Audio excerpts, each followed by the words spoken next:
Allora, signore e signori, la canzone prima classificata con 343 punti, la canzone di Nicola Di Bari.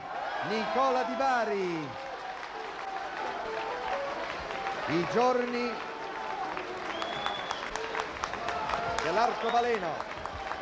Nicola Di Bari di nuovo vincitore.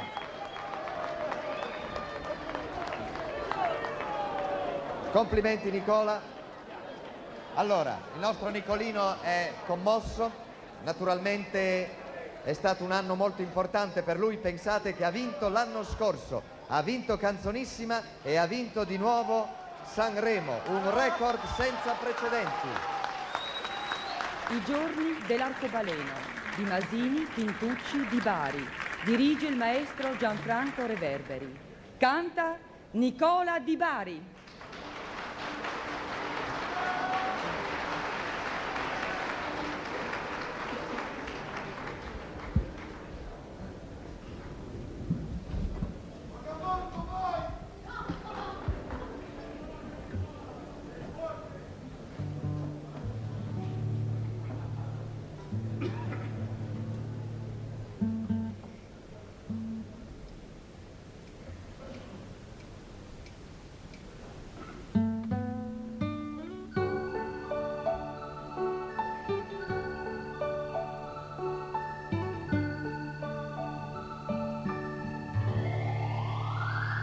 Erano i giorni dell'arcobaleno, finito l'inverno, tornava il sereno.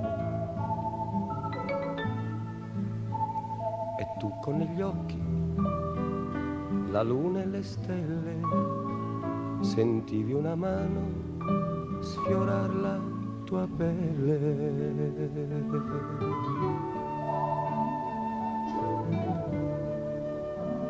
E mentre impazzivi al profumo dei fiori, la notte si accese di 1000 colori.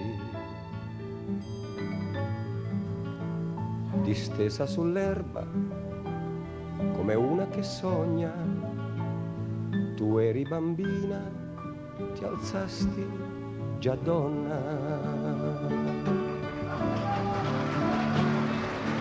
Tu adesso ti vedi grande di più,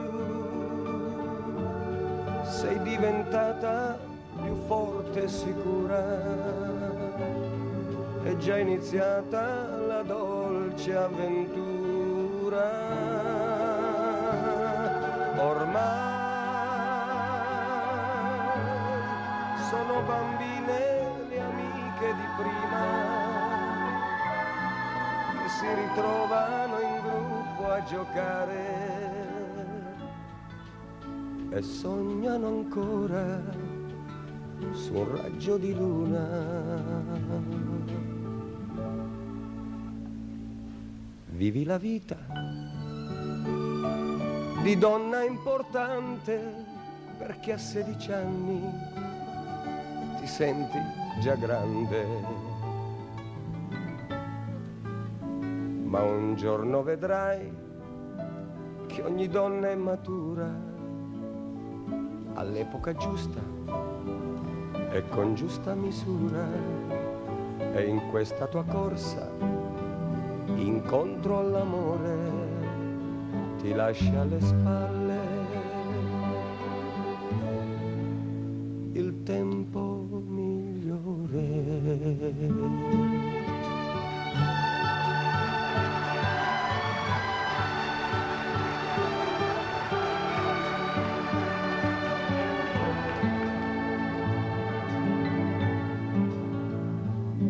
Erano i giorni dell'arcobaleno, finito l'inverno tornava il sereno.